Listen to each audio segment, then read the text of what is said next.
Okay, if I could ask everyone to come in and have a seat. Welcome everybody to the crossover week and the culmination of a lot of very hard work by a lot of folks here today.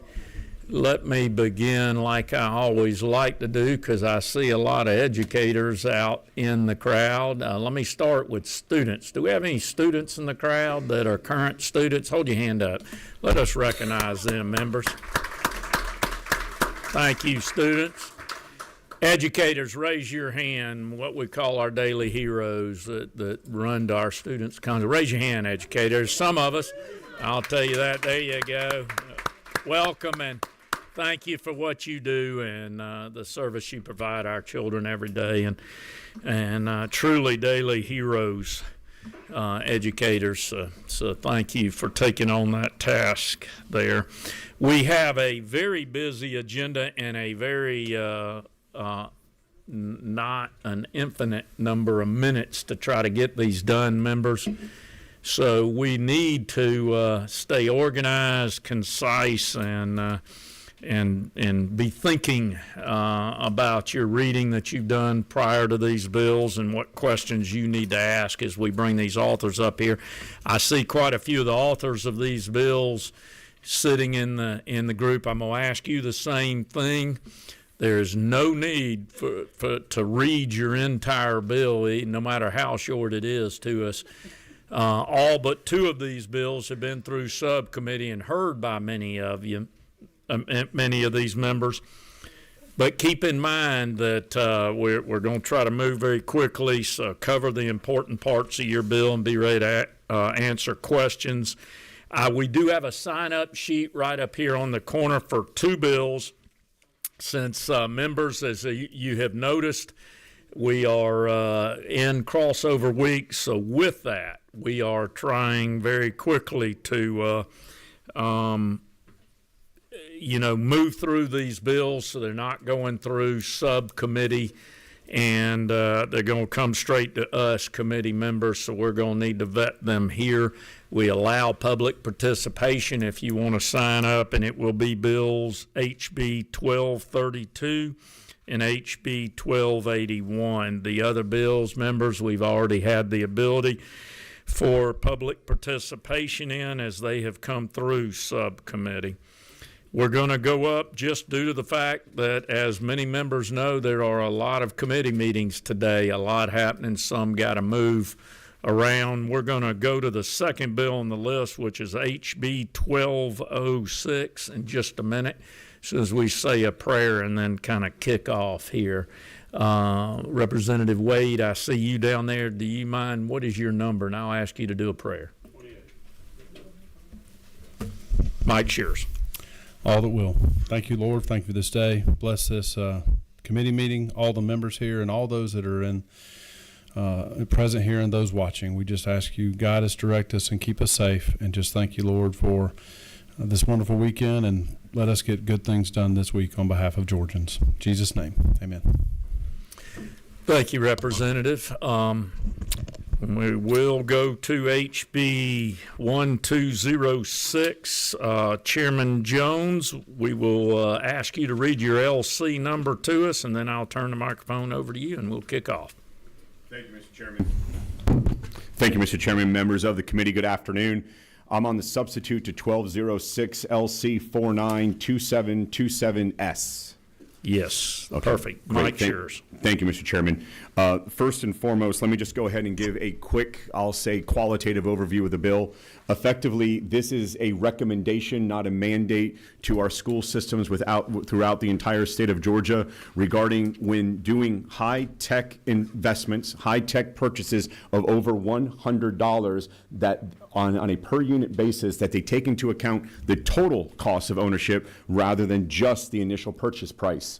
This is being driven by the fact that over the course of the pandemic, there was a significant amount of federal dollars that poured in. Thank God we were able to get virtual devices to nearly every child in our state. However, some districts made the decision to go, what I'll say, with the lower initial price, but higher total cost of ownership, and also they did not have the residual value that some of the higher value devices would have had, and those higher value devices would have given them anywhere between 50 and 70% residual when they're having to basically replace these without the federal dollars, because we do not have the federal dollars raining down anymore from DC, but rather these are state and local dollars. The second section of the bill is merely a transparency bill, and this is an opportunity for the districts to be able to report back to the General Assembly and also to the DOE at the state level. I want to make just 2 notes for the committee. I appreciate the subcommittee process. On line 22, instead of school technology device being just basically any device, we went ahead and said greater than 100, and you'll see that at the beginning of line 22. In addition, the districts asked us on line 31 to change the report requirement from August 15th to October 15th. Those were the 2 changes, and that's what the sub is basically entailing. Other than that, Mr. Chairman, that is the bill, and I want to stress again, this is a recommendation. It is not a mandate. Great. Thank you, Chairman, for the bill. And I'm going to today take full liberty as chairman in controlling questions as well as discussion, and your discussions, members, at the table and how long you present. We'll go with number 16 to start with.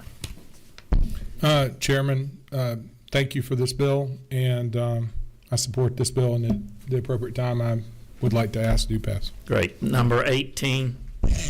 And certainly thank you for this bill, and it definitely shows our transparency and efficiency. I would like to bring a second at the proper time. And number 17. Thank you, Mr. Chair. One quick question. I'm confused in the language. You said it's not a mandate, but there's a shall on line 32, not a may. Correct. Representative, that's a shall on the transparency side, that they shall report. But in terms of how they go about their purchasing, we are not telling the 180 school districts how to procure. Gotcha. Thank you. Number 19, this is the last question I'm going to take. Okay, great, because thank you, Chairman. Thank you, Representative. Sorry about that. So kind of on the same lines, where I was trying to look real quick to see where the language was to make sure it was a recommendation, not on the reporting, but on the purchase part. I was trying to read, so if you could direct me to that line, I'll be good. Yeah, so effectively, hold on. If you go, the meat and the potatoes is effectively what they're talking about here is when purchasing, I'm sorry, on line 25 through line 30. That is, I'm going to call it the meat of the bill. The rest are definitions and then how the reporting will occur in terms of transparency. Thank you. All right, members, I believe we're over to 16, wasn't it? Yeah, ask for due pass. Okay, we've got a due pass. Do we have a second? Second. We have a due pass of LC 492727S. And we have a second. All in favor, say aye. Aye. All opposed, like sign. Good job. Your bill moves on the rules. Get your form signed, please. Thank you. Thank you, Mr. Chairman. Okay, we're going to go back up to the top to HB 1114. Representative Yurda, if you would come. Have a seat there for us and read your LC number to us, okay. And then the microphone will be yours. All right, so thank you, Mr. Chairman. Appreciate you giving me the opportunity this afternoon. It's LC 492623S. This bill just basically provides a minimum standard content for financial literacy instruction to require such content standards to also address the risk of gambling to students. It also, and the main thing, it allows for students in grade 9 through 12 to complete a high school graduation financial literacy requirement. Back in 2022, we adopted a requirement. Actually, as I said in subcommittee, it came out of Small Business Committee with Chairman Chokas, but we passed a financial literacy requirement bill for the 11th and 12th grade. This bill allows the financial literacy requirement to be taught in the 9th and 10th grade also. Over half the U.S. now require financial literacy to be taught in the high schools. Actually, Ohio and Florida allowed it to be taught in the 9th and 10th grade also. This bill ensures we remain competitive, the #1 state to do business, by allowing financial literacy to be taught in the 9th and 10th grade. Georgia students may begin working in the 9th and 10th grade, so this allows them access to budgeting and learn how to save and avoid financial mistakes. Letting students take this course earlier also allows,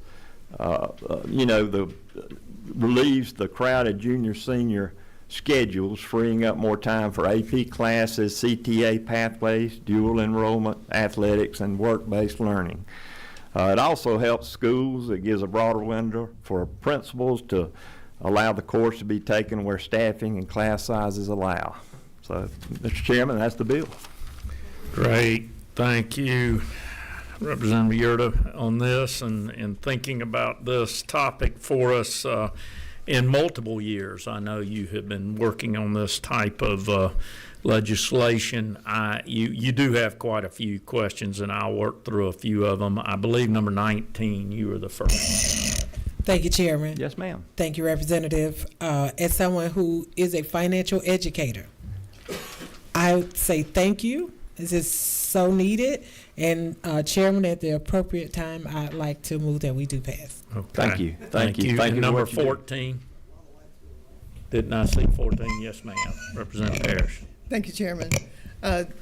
Chairman Yurda, thank Yes, you so ma'am. much for this bill. And I'm so glad that to see on lines 36 through 40 that you all have added grades 6 through 8 and kindergarten through grade 5. Yes, ma'am. So important that we start teaching them younger and younger because they're learning younger and younger now. So I'm really grateful for this bill. Absolutely. Yes, ma'am.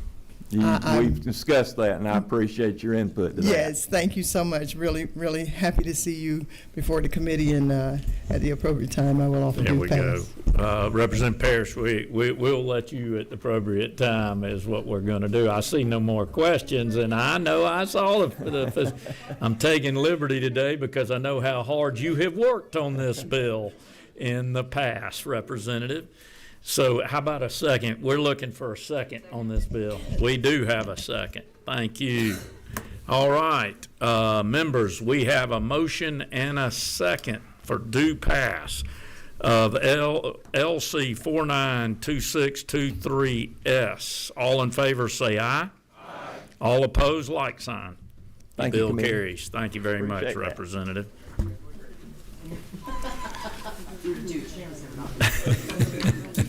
All right, we're going to keep moving here. Representative Wade is not in the room, correct? There he is. There he is.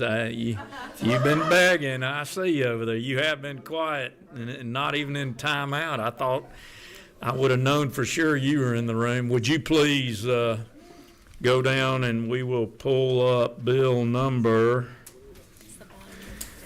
HB 1269, if you would read your LC number to us. Yes, sir. Thank you, Chairman, for fitting this one in. I know it's not on the agenda, but we did get it in the folders. This is LC 492765S. It is a small substitute. Actually, Chair Lady Ballard had a recommendation for us to acknowledge and include the concept and reality that is artificial intelligence, AI. That's the only change to what was presented. This is about online safety and digital citizenship and digital learning. So this is to help, it's not a new course, it's just to acknowledge, have the state board put a framework in the 27-28 school year that would provide appropriate instruction in digital literacy to students in K through 12. It can be based on content standards prescribed to this subsection to include all of these things. Again, obviously, some of the things I feel passionately about are on lines 49 through 52, dangers of viewing material harmful to minors, age verification procedures on websites and social media, responsible and discerning use of artificial intelligence and generative AI. These are just where my dad used to say where the puck is going, and we need to make sure our students are prepared for the world that they're going into. So, Mr. Chairman, I'm happy to answer any questions and appreciate your favorable consideration. And if you want me to speak to the other similar bill, I can, or I'll just do whatever you wanted to do. I did speak with our colleague, I think she's here, Ms. Bartles, about her bill, but the reason it needed to be separate from the AG's office. So I'll answer that if we need to, or you can take that up with that. Well, hold on a second. Let's talk about your process Sure. first of your bill and speaking to DOE and anybody else that you've done. Yeah, so I spoke with Matt Cardozo with the Department of Education. They were very supportive of the bill. They appreciate the process and the timeline as well. They acknowledge that that's the world that our students are going into. So, I mean, they did not write a letter of support, but they did consult with me on this legislation, and they told me that they thought it was favorable and friendly. Okay. Let me take one or two questions. Number 29? Yep, and appropriate time. No, I think we'll let Representative Beckles come up and talk about her bill then, and we'll handle it that way. Sounds good. We have a motion. Do I have a second? Second. We have a motion and a second for due pass of HB 1269 LC 492765S as presented to us. All in favor say aye. Aye. All opposed, like sign. Thank you, Chairman. Bill passes. Keep that moving. And in that, members, for you, we're going to ask HB 829. Representative Beckles, would you come up to the main table and let's have your presentation together here also. And if you would, Representative, please read your LC number to us, and we'll work from there. Sure. Thank you. Good afternoon, Mr. Chairman and committee members. My name is Dr. Arlene Beckles, and I bring before you LC 590134. Good. Microphone's yours. This legislation focuses on strengthening online safety, transparency, and accountability in our communities. Technology is now embedded in everything that we do. All students are exposed to some type of technology. We must ensure that students are protected, informed, and equipped to navigate this digital world, including parents. Students are engaging with online spaces at younger ages. HB 829 strengthens online safety instructions so that students understand the risk associated with harmful material, age verification practices, and secure browsing. We cannot wait. Preparation must be proactive, structured, and intentional. This bill also recognizes the essential role of parents. Families deserve clear and practical guidance on tools available to protect their children online. HB 829 requires the Department of Education to publish information on parental controls, content filters, and secure browsing tools. This legislation supports parents by giving them transparency and access to meaningful resources. Accountability is critical. HB 829 provides an annual evaluation and reporting to ensure these efforts are effective. The DOE will assess digital safety instructions using data from the Attorney General's enforcement reports and provide those findings to state leadership. At its core, HB 829 is about protecting Georgia's children in a digital environment that continues to evolve. We are slow. It's about leading with foresight rather than responding after the harm has occurred. I respectfully ask for your consideration to move. Great, thank you, Representative. And again, like I have spoken before, safety is priority number one. So out of both of these last two bills, thank you both sponsors for looking at this. And with the change in technology that we're experiencing over the last few years, this type of legislation is needed for sure. Members, let me go through and allow a few questions here, if I may. Number 19. Thank you, Chairman. Thank you, Representative Beckles and Dr. Beckles. Thank you. And your expertise in this area, and I appreciate it. And considering we have been focusing on safety at the appropriate time, I'd like to move that we do pass. Very good job. And I'll take liberty to say this is the appropriate time on this bill. And we're going to let you get it there, Representative. Make sure I got the right bill in front of me. I move that we do pass House Bill 829 LC 590134. All right, we've got a motion. Do we have a second? We have a motion and a second. We have further discussion, number 28. Yes, Chairman, just wanted to share, and Dr. Beckles, I didn't know you were a doctor, so.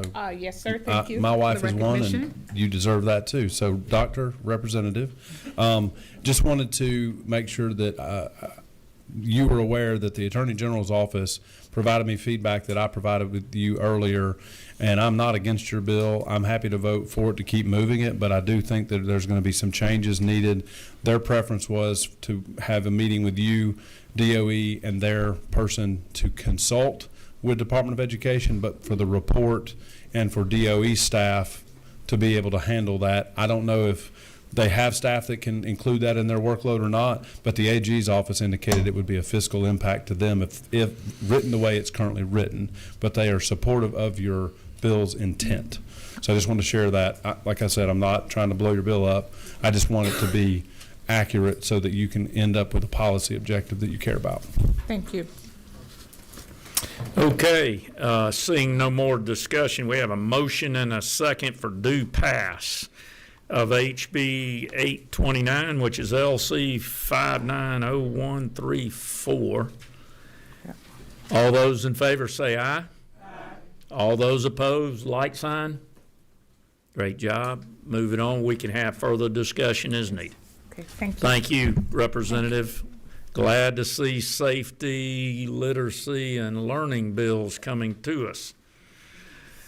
Very proud to see that. Let me see who we have in the room, who we need to move.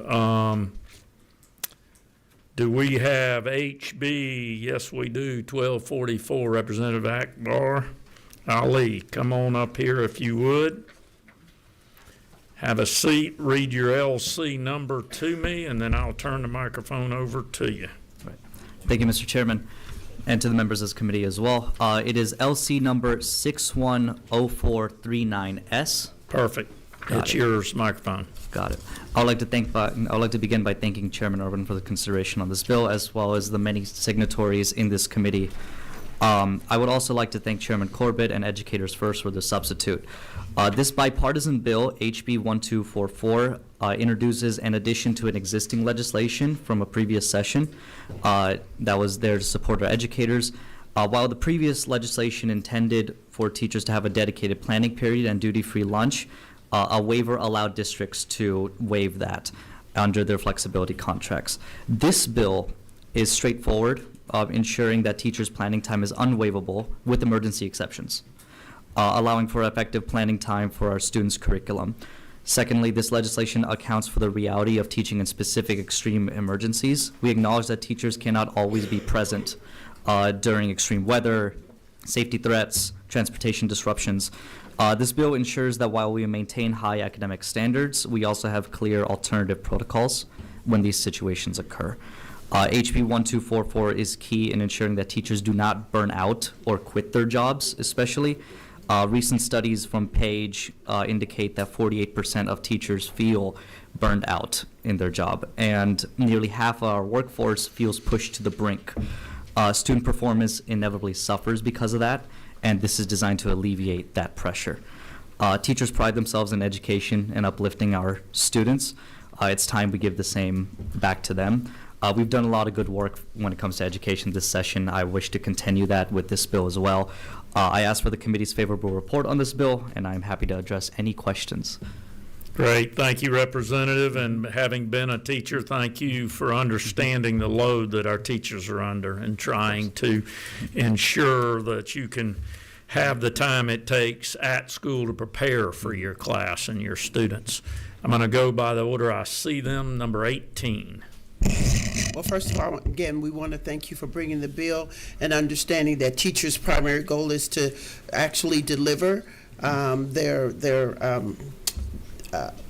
their particular subject matter, and at the proper time, I'd like to share a due pass.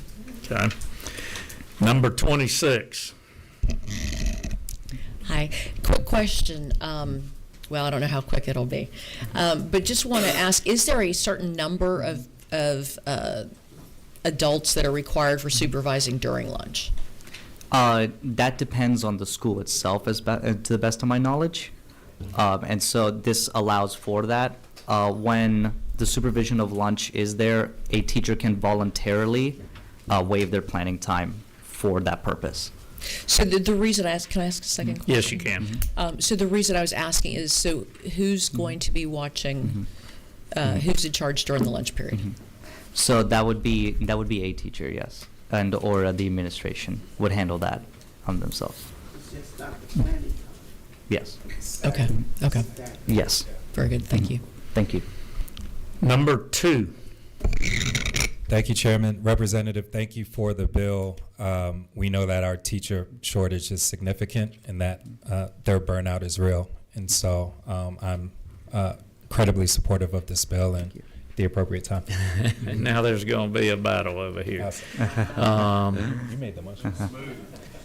Let's go to, I think it was 27. Thank you, Mr. Chairman. I appreciate it. Representative, if you could go with me to line 67 and 68. Yep. Give me 1 second. Are you aware of anywhere else where we offer hourly rate compensation for teachers taking on such duties? This would be, as far to the best of my knowledge, this is the first time that this would be. And who would be responsible for paying that? Would that be the LEA or would that be through state funds? That would be the same as the teacher's salary that is existing. It would be the same system. You talked to the chairman of Education Appropriations about that? I have not. No, thank you. Okay. Thank you, Mr. Chairman. Okay. And I think the question was guiding towards who would make that payment. Would it come locally or would it come from the state? I think that's the way to put it. So you need to think along those lines as we are looking at this bill. Number 26, I believe, we're back to you. I'm sorry. You didn't. You waived then. Number 16. Thank you for bringing the bill.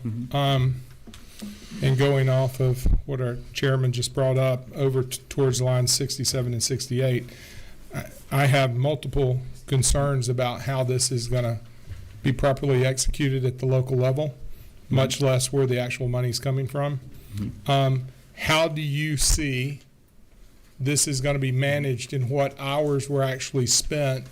Who's going to report that to who, and then how is that going to flow all the way into if it's being handled by the state funds? How do you get that done effectively?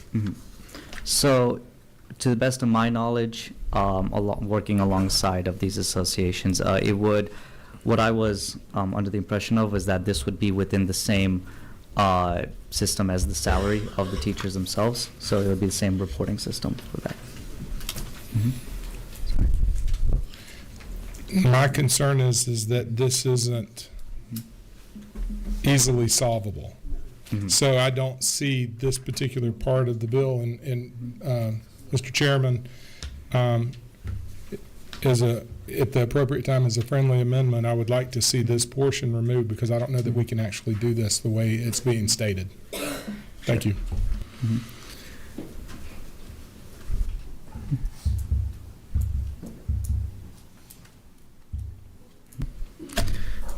Okay, let's think, and we're reading these bills, and thank you, members, first of all, for your questioning, you're digging into it, you're thinking.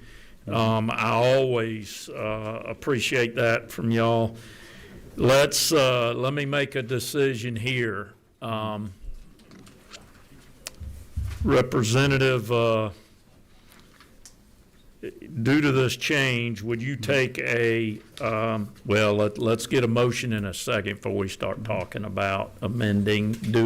We had a motion We do. Number 2.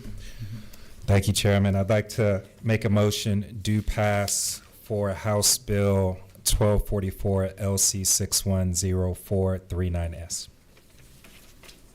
Okay.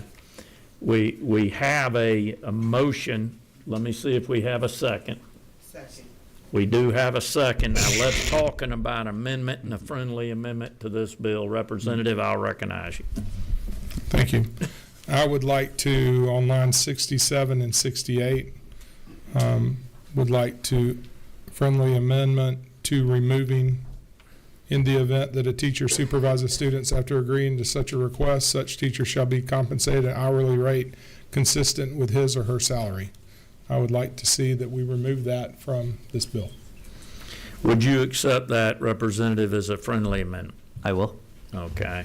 We have a motion on the amendment to remove lines 67 and 68 only. Or 67, 68.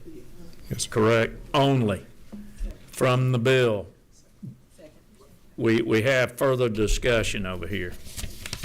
So, Mr. Chairman, if I could ask you to bring in legislative counsel, if we were to remove lines 67 and 68, does that affect anything in lines 61 through 66? I'm just trying to dot i's and cross t's here to make sure we're. Seems like it leaves the legislation good.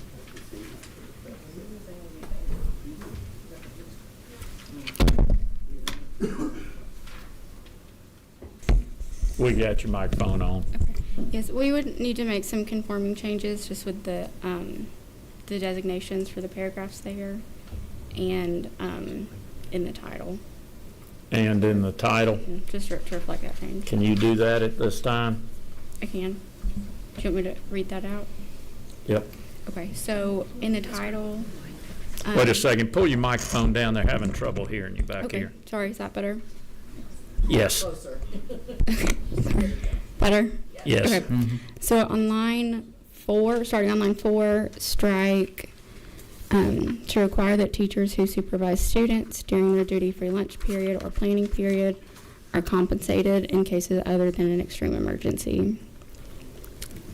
And then on line 61, it would delete the 1 in parentheses, and then the A and B would be 1 and 2.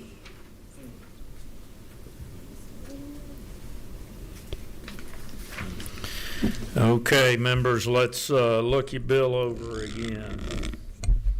And let's go back to line 4 for a minute. Okay.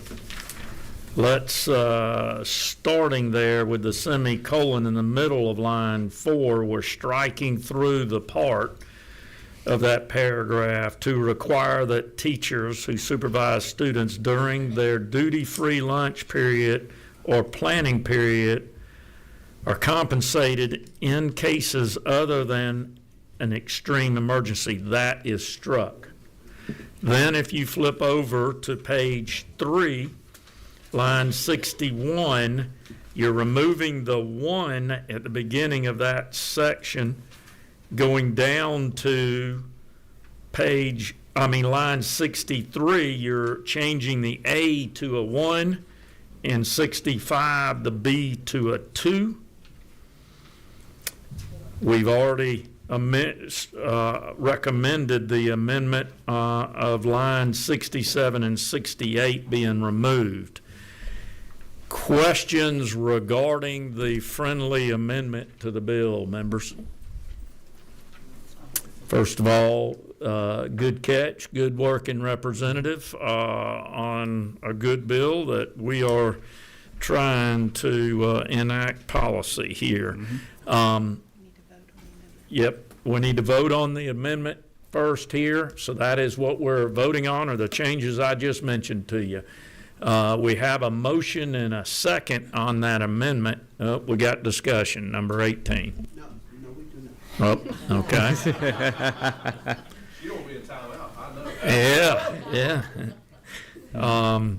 Yeah. I was handling it pretty good. I'm gonna tell you that. When I saw it blinking, I was handling it pretty good. Now we are voting on the amendment to this bill, so you know what you're voting on. All in favor, say aye. Aye. All opposed, like sign. Okay, that amendment then passes to the bill. Now let's see if we can get the bill passed. We have a motion and a second on the bill. So it is time to vote on LC 610439S, which is HB 1244. All in favor, say aye. Aye. As amended. Let me say that right. All in favor. Let's do it one more time. To this bill as amended. All in favor, say aye. Aye. All opposed, like sign. Bill carries. Thank you. Get it signed, and we'll work to move it on. Thank you, sir. Thank you. Okay, Representative Ridley, we have you up next, right here, which is HB 1327.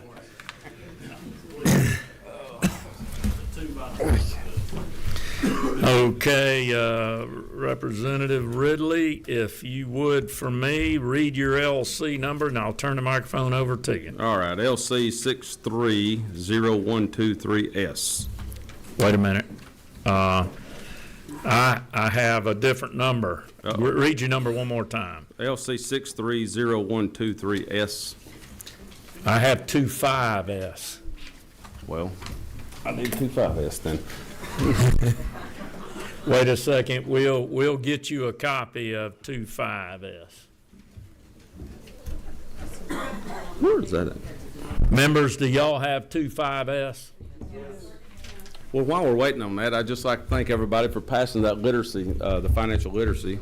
If I'd had that when I was younger, I'd have as much money as Chairman Dupnick and Chairman Hilton.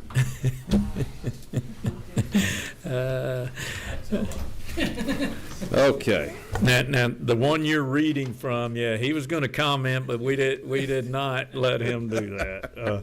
All right, it worked from LC 630125S. Okay. All right. This still got the same amount. All right. So we took all y'all's suggestions into consideration about the lock boxes because I think there was some talk about some places that had already done some stuff with electronic doors and that in that instance. So what we've done, we just said unless a local school board or governing bodies has not implemented anything, then that's when the lock boxes would go into effect. If they've already implemented something like that, then they get to keep that. And if they have something that has like a key fob or something like that, instead of a key, it would be placed in a lock box along with the key if they do have one of those. And then basically, it's all basically between 14 and line 20. And then the question came up about where they would be placed at. So what we've done is we've left it up to the Board of Education and their security people, the group that they work with, to place those boxes with law enforcement or whatever to come to agreement where they want those placed at.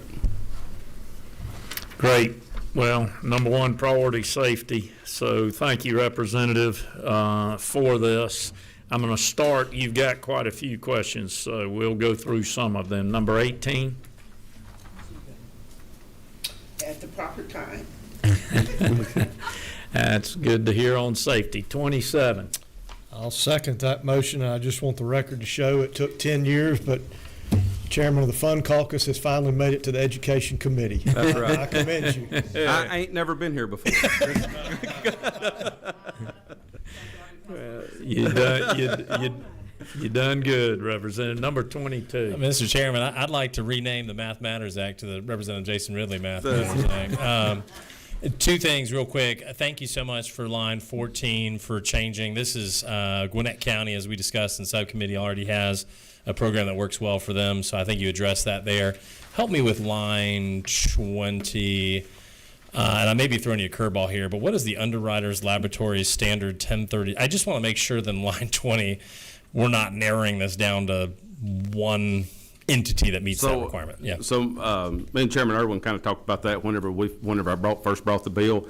And so what this is, that's just the standards of those boxes where they'll hold the weight and the concrete and all that stuff. That's just the standard that all of them work off of. Okay, but there's more than one. Oh, yes, yeah. Okay, okay, thank you. Yes, we were working not to be vendor specific there, but it met the qualifications of what the law enforcement felt needed to be met. All right, let's see if we can see the will of the committee here. We have a motion to do pass. We have a second on that end. I seeing no further discussions. All in favor say aye. All opposed, like sign. All right, bill passes. Get your form signed, and we'll see if we can get that one moving too. All right, Representative, thank you, sir. Thank you.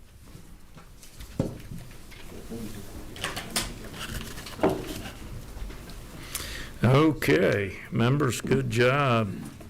Take a breath here. Let's go to HB 1232. Chairman Chokus, if you will come down, read your LC number to us, and we're going to turn the microphone over to you. Thank you, Mr. Chairman, members of the committee. I'll be brief because I know you got a lot of work. It's HB 1232 LC 650061S. Substitute. That's it. And talk straight into the microphone. I think some Yes, are sir. having trouble. All right. Well, it occurred to me to have this bill when my granddaughter was unable to attend a Girl Scout function here at the Capitol because she would not get an excused absence, and she's working on perfect attendance. So I talked with you, Mr. Chairman, about how important it is for our children to visit their Capitol and learn about this and what we do and everything. And so we crafted a bill, and basically what it says is that a student that serves as a member of the Girl Scouts of America, Title 36 and so forth, will receive an excused absence, basically. And after thinking about it, I thought it would be really cool if I could name it after my granddaughter, Tegan Church. And I'll have her, of course, it won't be an excused absence, but if we are allowed to get it to the floor, I will have her come to hear the presentation from the gallery.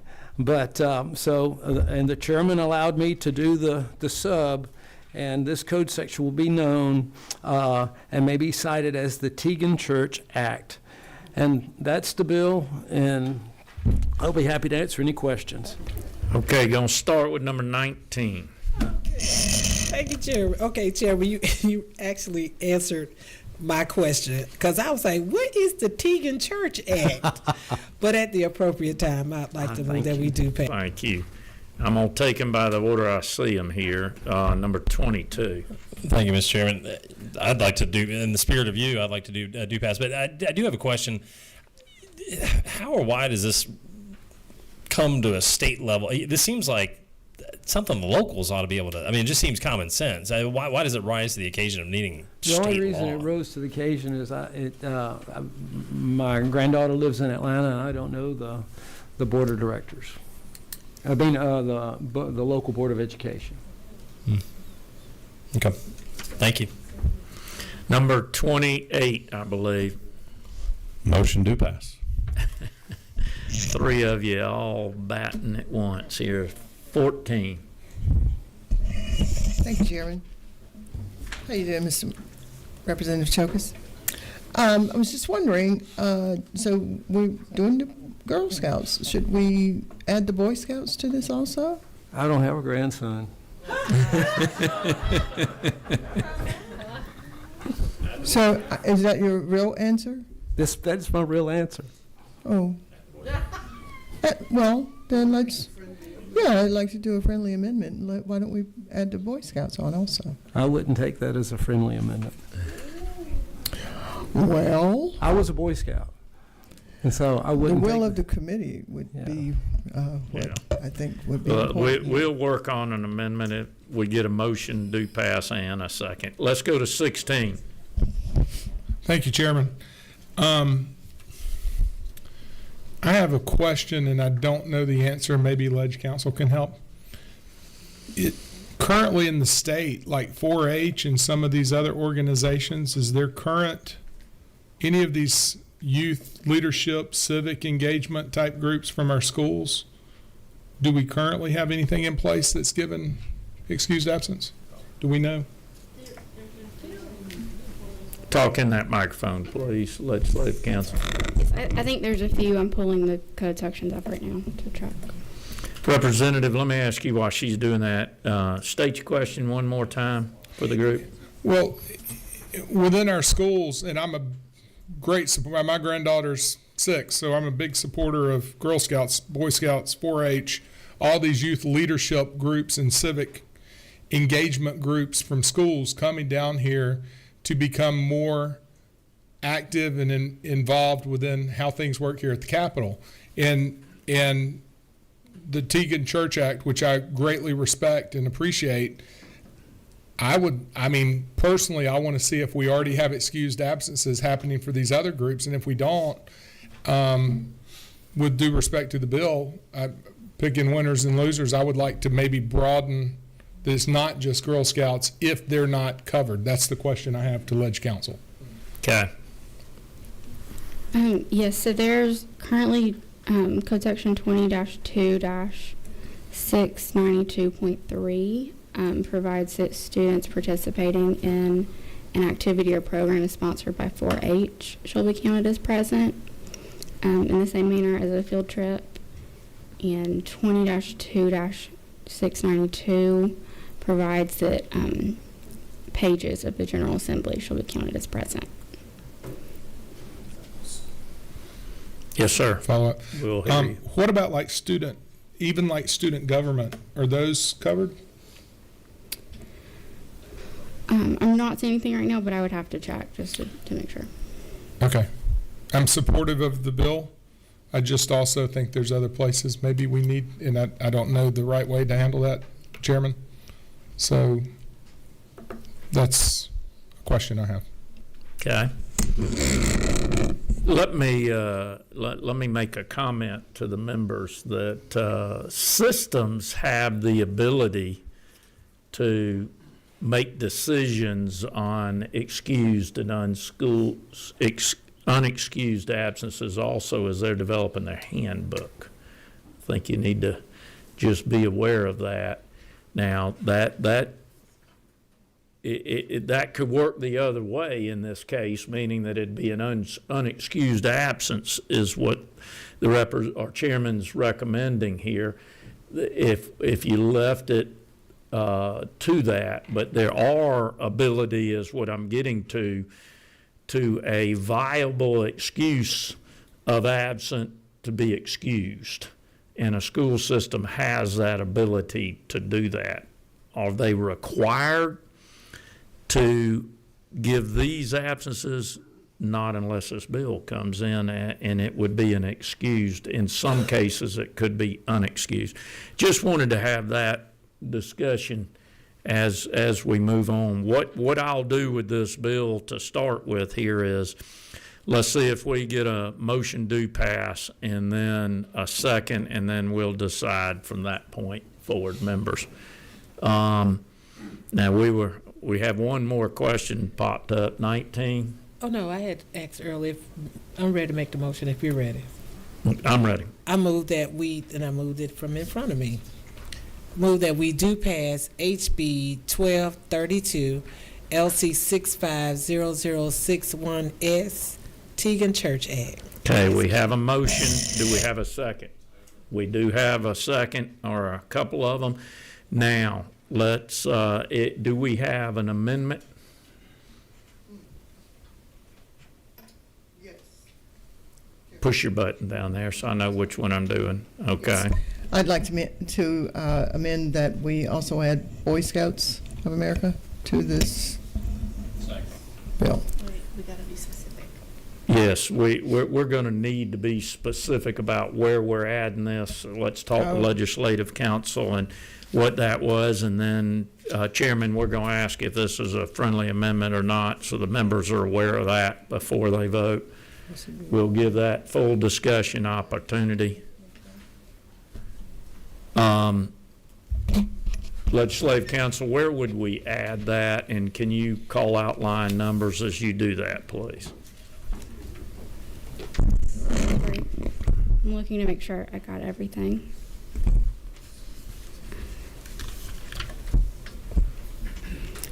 I think it would be on line 13, after Girl Scouts of the United States of America, we would add or Boy Scouts of America.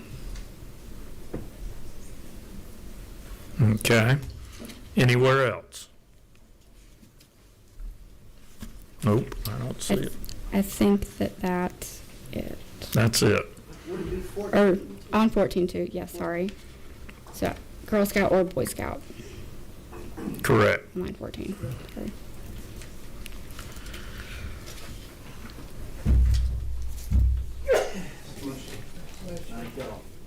Blessings. All right, we're going, let me see. Let me make sure first, though, in this, and I'll have discussion about it. We got a motion to add on line 13 or Boy Scouts of America. Do we have a second on that motion? We do have a second right here.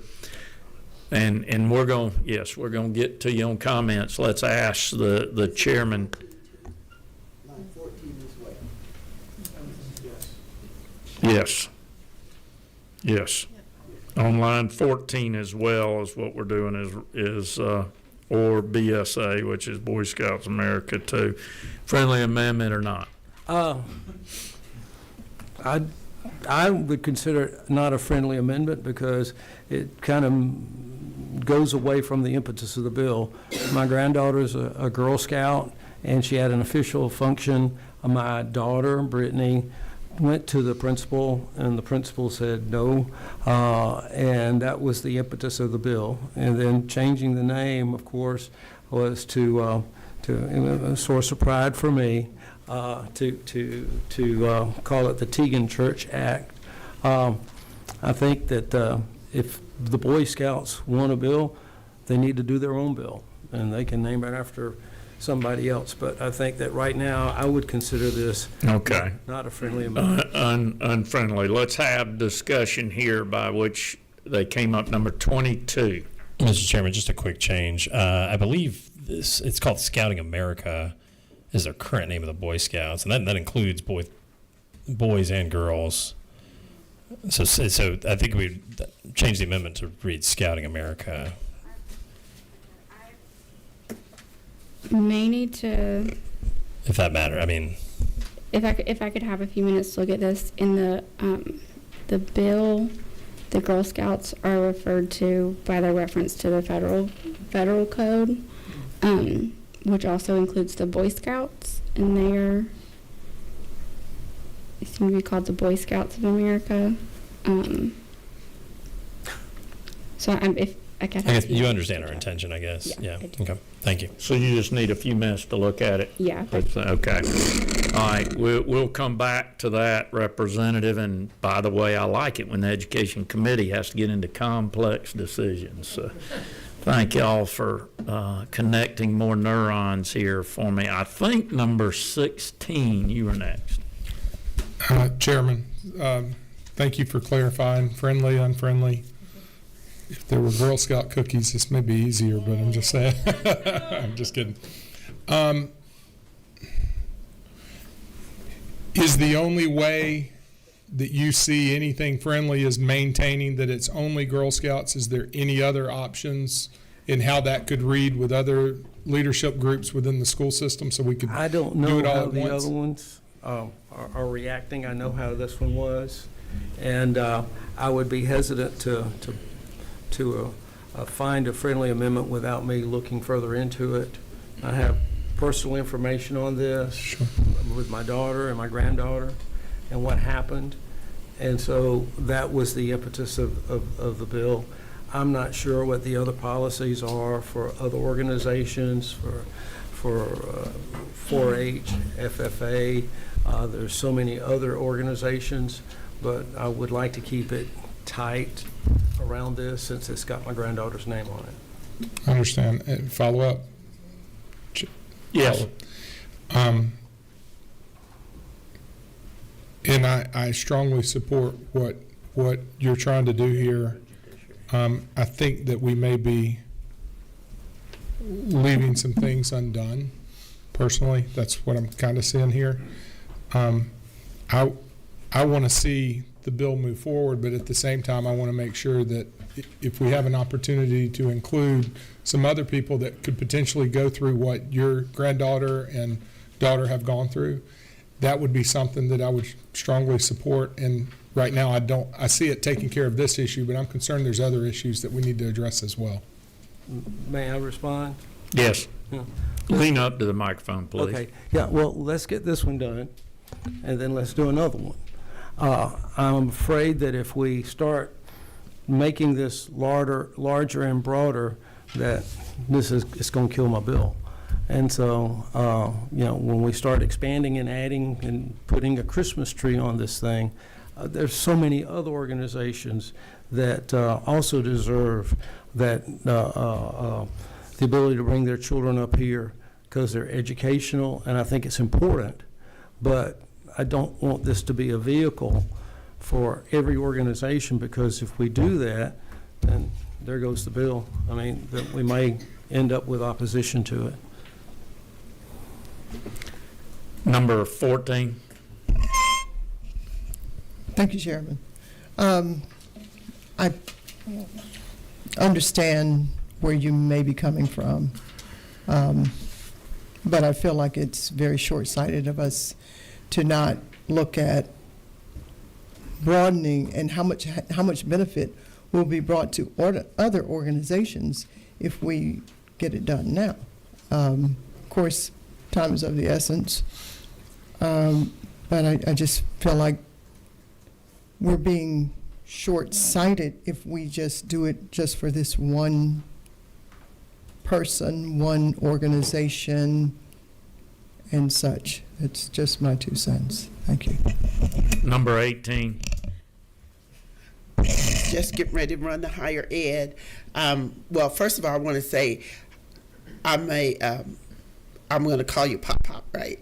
Like, the grandfathers in this world are extremely important to their granddaughters, and the precipitous is that, and I understand you wanting to make sure that it represents your daughter, your granddaughter, but Boy Scouts, again, is the opposite of Girl Scouts, and I thought with that one addition, it wouldn't change the name, it wouldn't change the spirit, it just would add she would actually be taking male and female in on her bill all at one time. But I certainly understand the grandfather-granddaughter relationship, and I would ask you to strongly consider bringing the boys on top of her bill, where she actually brings boys and girls together, and getting that one opportunity to come here and have them have a non-absence in that case.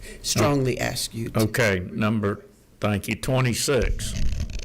Yes, I would like to just add on top of that, I have 2 Eagle Scouts, and they do include girls, in their organization as well. So I would ask that, so as they would not be given the same consideration that you would consider it, your granddaughter would be her name would be over bringing in both organizations and allowing them to get that excused absence.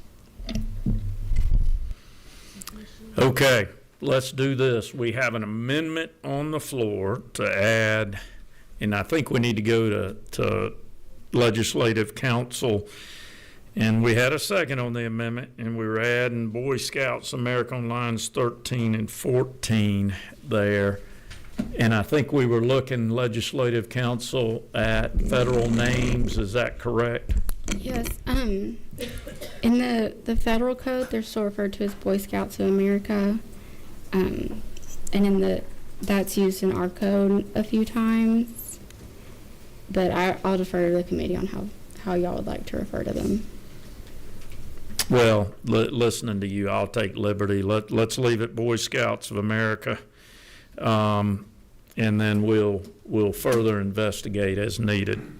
Representatives, let's call the question on this one at this time.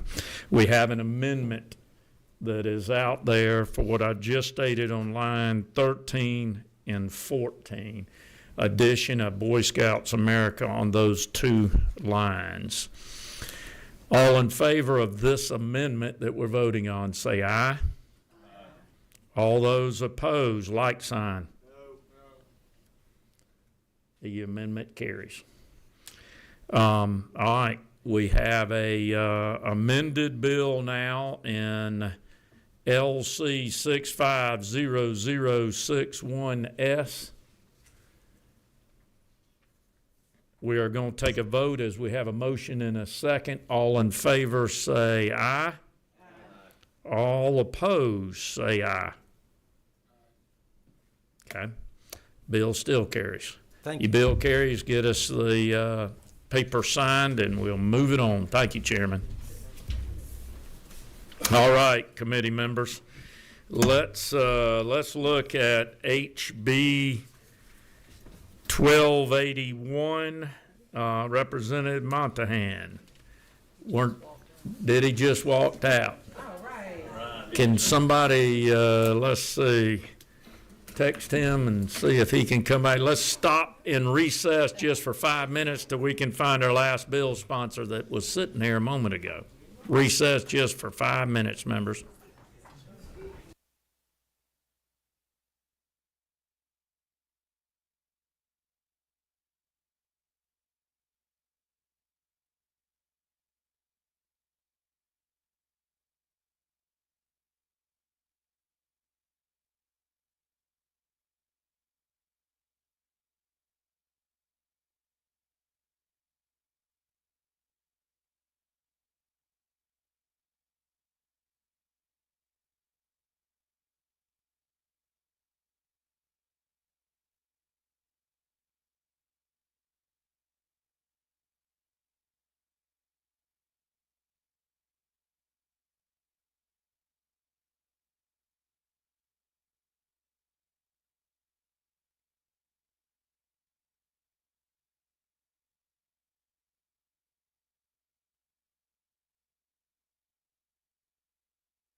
All right, let me tell you what posture we're in, if I can, members, here for you. First of all, great work. If you've noticed, members, quite a few of us have had to head out to other meetings and present bills in other committees today. I do plan to have at least one more meeting. I will tell you, we had a rules meeting at 11 today, and it was announced we have one at 5 tonight. So get ready. We're going to be in that posture this week as we're trying to help you get your bills moving. In just a few minutes, I'm going to adjourn this meeting. This is also a bill we can hear at our next meeting, and I am planning that. I will tell you, I'm looking for space starting tomorrow for a meeting at where we can. Crossover is a good week to get in bed early, get up early, and get down here and ready to work. I was very proud of your work today and the fact that we were able to move these bills on. So with that, we'll stand adjourned. Thank you.